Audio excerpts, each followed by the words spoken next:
A day of a life of a young Filipina mom nga nakaabot din sa Lithuania when I was 18 years old. So today I know is Friday and naa si Adam din niya sa balay. Kay karon nga month is dili pa siya 5 times a week moadto sa school. By the way, ambot unsay nahitabo nga katong pag-abot nako sa Lithuania, grabe naging bahuas ako ilok, no?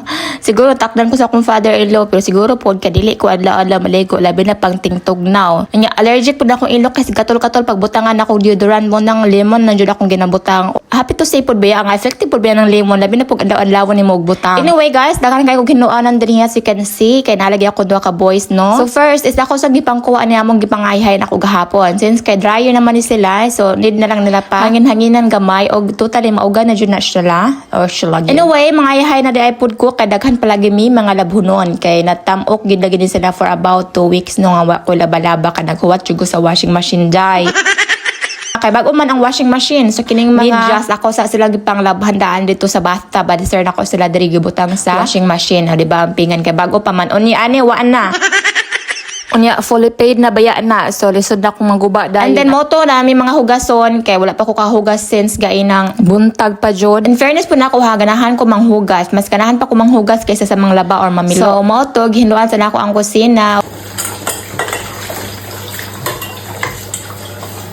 Of course, don't forget to always clean the dining table kay ko. Ano ba na siya? Sacred ba ng dining table?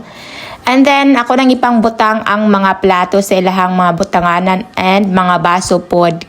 Kaya nakatulo naman ni sila. So gipangtrapuhan ako ang mga kutsara kay nag-vlog man ko pero kung ako nag-vlog din ako natrapuhan oy kapoy.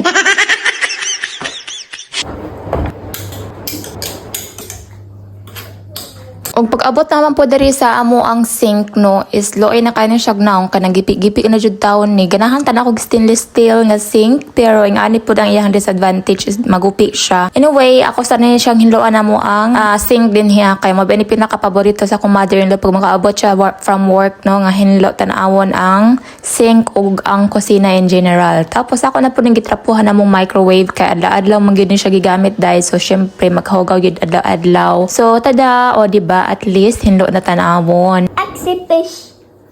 Extra fish? Oh? Are you hungry na? Diyan mo yung English. Mango fish. Anong oras na? Wala pa tayong tanghalian. Okay, magluto na ko. Makuya pa na po dani. Good job.